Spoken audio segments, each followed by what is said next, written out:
This is what we've been looking for. We've got both these lions pretty relaxed under the bush. They focused on me. Definitely haven't gone to sleep. So what I'm going to do is sneak out this side of the car, keeping my body hidden behind the vehicle. Once I realize that they're completely relaxed with me outside the car, I'm going to get down on all fours and crawl towards them. And that should create some interest. And hopefully it's not too much interest. There's no written recipe on how to approach lions on all fours. So for you folks back at home, don't try this.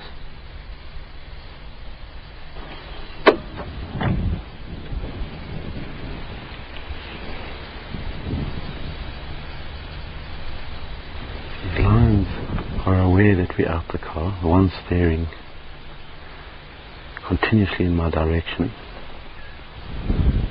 keeps checking, so they are aware we're out the car. As an upright human, he'd be scared of me. If I went down on all fours, it'll change his attitude. It's to show you.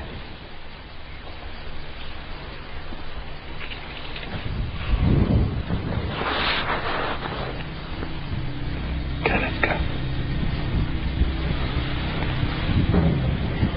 Come behind me, John.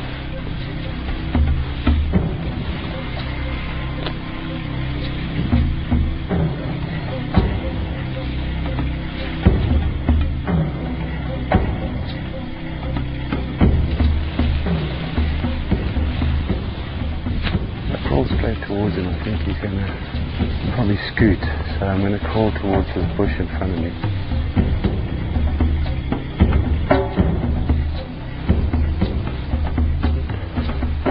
Okay, we've got the undivided attention.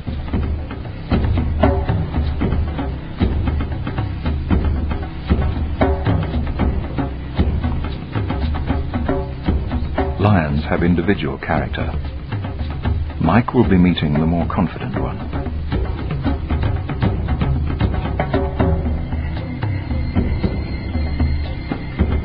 Mike carries no firearm, nor does anyone else in the group.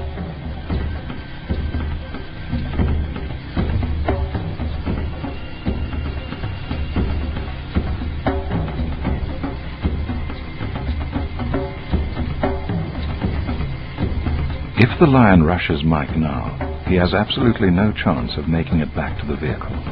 He's getting ready.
The slight lashing of the tail indicates sensitivity to a possible threat.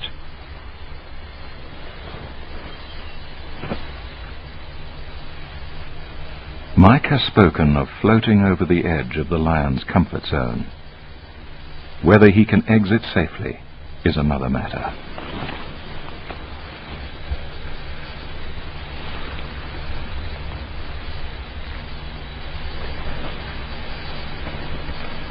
The second lion seems to be regaining its confidence. If it joins the proceedings, Mike's situation will become doubly precarious.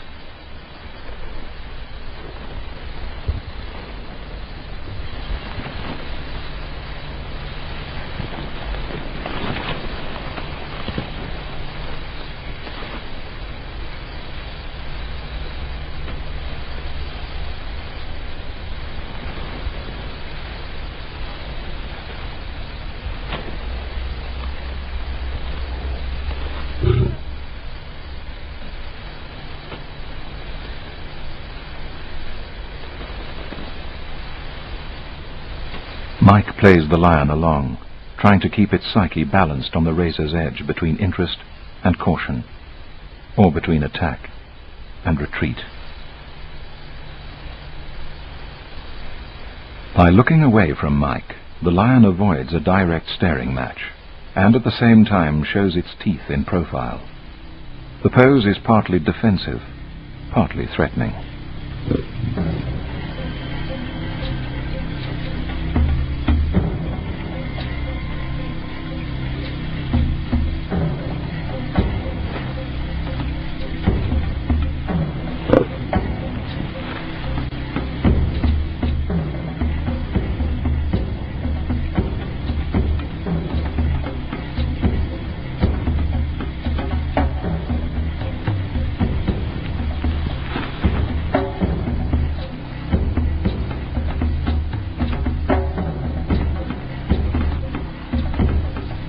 Mike lies back in the grass. This is the least threatening, most submissive pose he can adopt. It also means that if the lion decides to attack, he will have no time to get to his feet.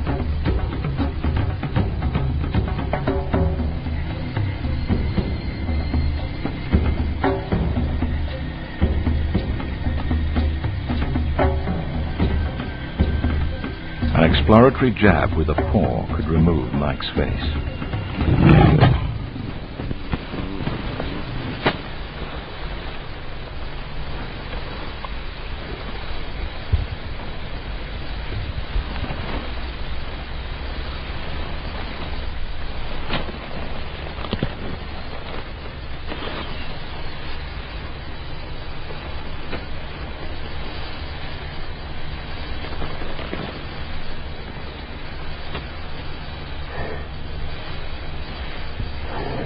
One of the things that you notice when you're really close to a lion and his mouth open is a very black lip and his canines, which is obviously his weapons that should anything go wrong, that's what he's going to tear you apart with. So one thing that's very prominent is that black lip and that huge canine. I mean, the circumference of the bottom of that canine was about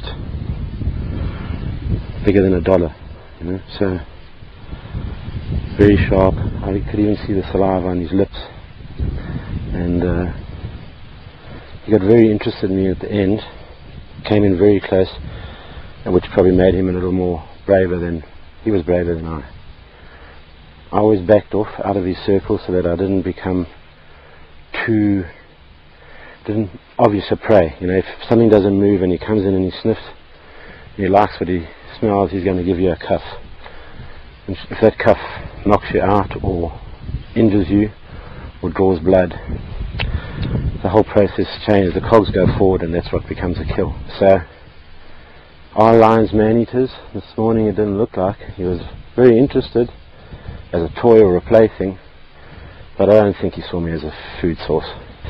You can imagine that you can threaten the king of beasts with a toilet roll, and that's simply not to knock him out with or, you know, shed tears, but it's basically an object that if he comes right in and it looks as though he's going to have a go at me, I'm going to use this either to throw at him, to make contact with him, or to throw past him, which will distract him for a second. It'll catch his eye, and in that second, that's the second I need to get myself out of the predicament I've just got myself into. Would Mike be able